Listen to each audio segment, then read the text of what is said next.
اس کا زیور 20 لاکھ کا تو بنتا ہی تھا اور ہم نے ہی بنایا تھا۔ اس میں سے کچھ زیور میری امی کا بھی تھا، پر اس نے کہا کہ وہ تو ایک انگوٹھی بھی نہیں دے گی، یہ تو اس کا حق ہے۔ میرا اس کے ساتھ جھگڑا ہو گیا۔ میں نے کہا کہ میری مصیبت میں تم میرا ساتھ نہیں دو گی تو کون دے گا؟ اس نے کہا کہ میرا زیور دے کے تمہارا ساتھ نہیں دے سکتی، کیونکہ ایک دفعہ زیور بک جاتے ہیں تو دوبارہ کبھی نہیں بنتے۔ میں پریشان ہو گیا اور جا کر امی کے پاس بیٹھ گیا۔ میری ماں نے کہا کہ کیوں پریشان ہے بیٹا؟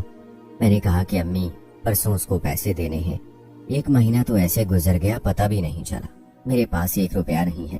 میری امی کے کانوں میں اور ہاتھوں میں سونے کے کنگن اور کانٹے تھے۔ انہوں نے کہا کہ یہ لے لے، شاید تیرے کام آ جائے۔ میں نے کہا کہ امی اس سے کام نہیں بنے گا۔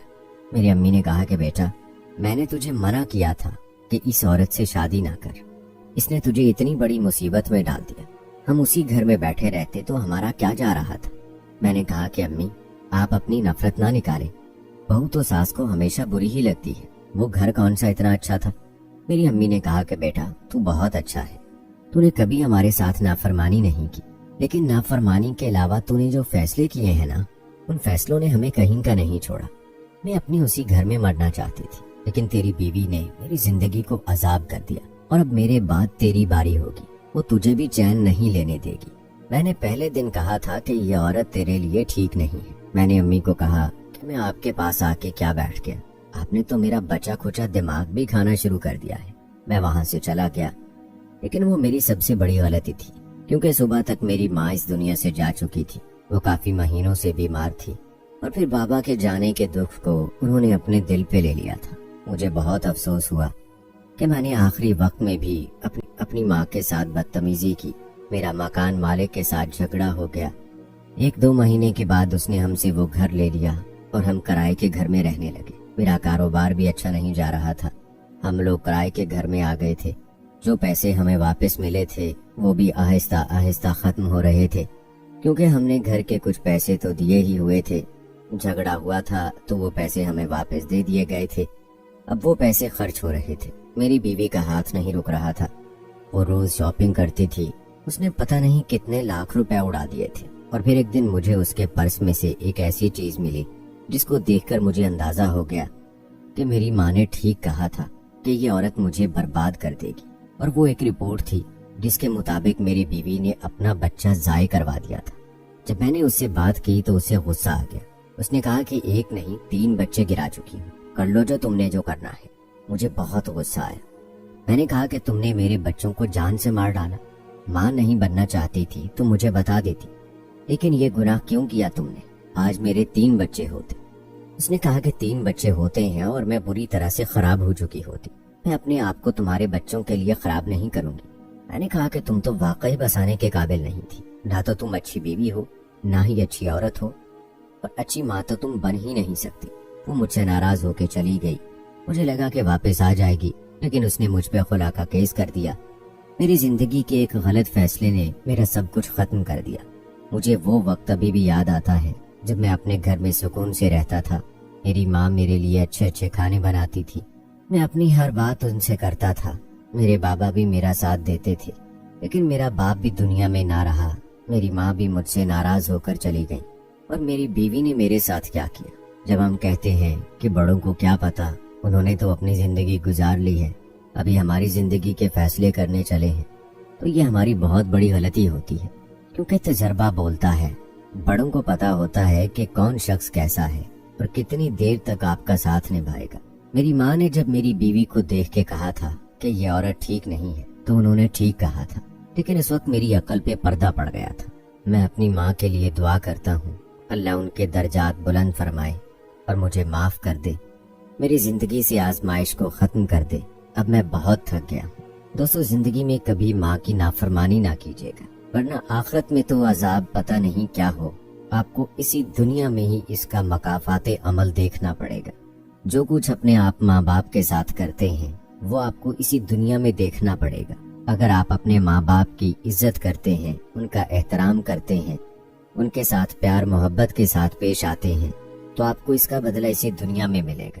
اگر آپ ان کے ساتھ پیار محبت کے ساتھ پیش نہیں آتے ہیں، ان کا عزت ان کا احترام نہیں کرتے ہیں، ان کا خیال نہیں کرتے ہیں، تو یہ بات بھول جائیں کہ آپ کی اولاد آپ کا خیال رکھے گی، بلکہ آپ کی اولاد آپ کو آپ سے بھی زیادہ ذلیل و رسوا کر دے گی۔ تو خدا را اپنے ماں باپ کا خیال رکھیں۔